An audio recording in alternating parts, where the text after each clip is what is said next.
Mga kahuan, panoorin ang video na ito upang alamin ang pinaka-latest na balita tungkol sa lagay ng panahon at bagyo. Update today. Update na nga muna tayo sa ating binabantayan na si Bagyong Christine.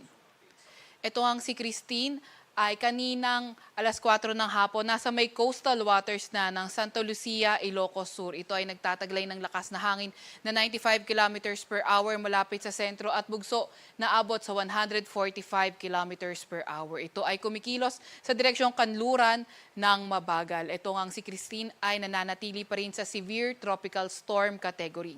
Maliban nga dito kay Christine, may minomonitor pa tayong low pressure area sa labas naman ng ating Philippine Area of Responsibility. Itong low pressure area na ito, nananatiling mataas ang tsansa na maging bagyo in the next 24 hours. At nakita nga natin yung posibleng path na tahakin nitong low pressure area na ito, posibleng lumapit ito sa may northern Luzon area o hindi kaya mag-recurve. So, dahil malayo pa nga or maraming araw pa yung pagdadaanan natin, ay mataas pa yung uncertainty, kaya lagi tayo mag-antabay sa mga ilalabas na update. So, tingnan naman natin yung magiging track nitong si Christine. Naasahan na nga natin na by tomorrow, lalabas na ng ating Philippine Area of Responsibility itong si Christine. By tomorrow afternoon nga, and then, inaasahan na natin dahil papunta na nga itong si Christine sa karagatan, ay posibleng lumakas na nga ito habang kumikilos sa West Philippine Sea area. Inaasahan naman natin na in the next 5 days, mananatili ito as severe tropical storm, pero hindi pa nga rin natin nirule out yung tsansa na ito ay maging isang typhoon category. Dahil nga rin dito kay Christine nakataas ang tropical cyclone wind signal number 3, sa may Ilocos Sur, La Union at Pangasinan. Signal number 2 naman sa may Cagayan, kabilang na ang Babuyan Islands, Isabela, sa may Quirino, sa may Nueva Vizcaya, sa may Apayao, Kalinga, Mountain Province, Ifugao, Abra, Benguet at Ilocos Norte.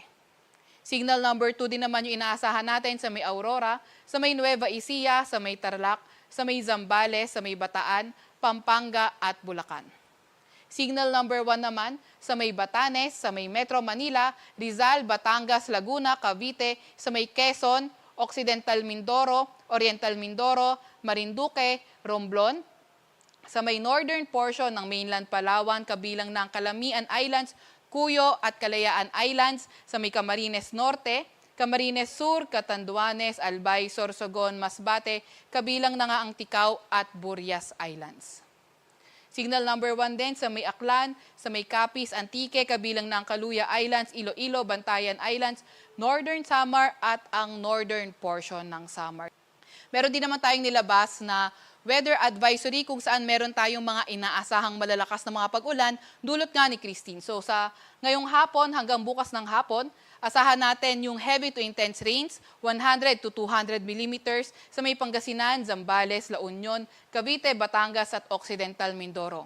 Moderate to heavy rains, 50 to 100 millimeters sa may Cordillera Administrative Region, sa may nalalabing bahagi ng Ilocos Region, Tarlac, Pampanga, Bataan, Bulacan, Nueva Ecija, Aurora, Metro Manila, Laguna, Rizal, Quezon, Oriental Mindoro, Marinduque, Romblon, Antique, Aklan, Negros Occidental, Palawan, kabilang na ang Calamian Islands. By tomorrow naman, heavy to intense rains sa Pangasinan, Zambales at La Union at moderate to heavy rains naman sa nalalabing bahagi ng Ilocos Region, Bataan, Antique, Aklan at Negros Occidental. Asahan naman din natin na sa mga matataas na lugar at mabundok na lugar, yung mas mataas na amounts ng rainfall at ingat sa mga nakatira sa mga low-lying areas at flood-prone areas sa banta ng mga pagbaha o pagguho ng lupa. Asahan din naman natin for today yung bugso ng mga malalakas na hangin sa areas outside wind signal area. So ibig sabihin, sa buong bansa, posible yung bugso ng mga malalakas na hangin. Sa Friday naman, sa Mimaropa, Bicol Region, Visayas, Dinagat Island, Surigao del Norte, Northern Mindanao, Zamboanga Peninsula, Barm, Socsargen at sa may Davao Region.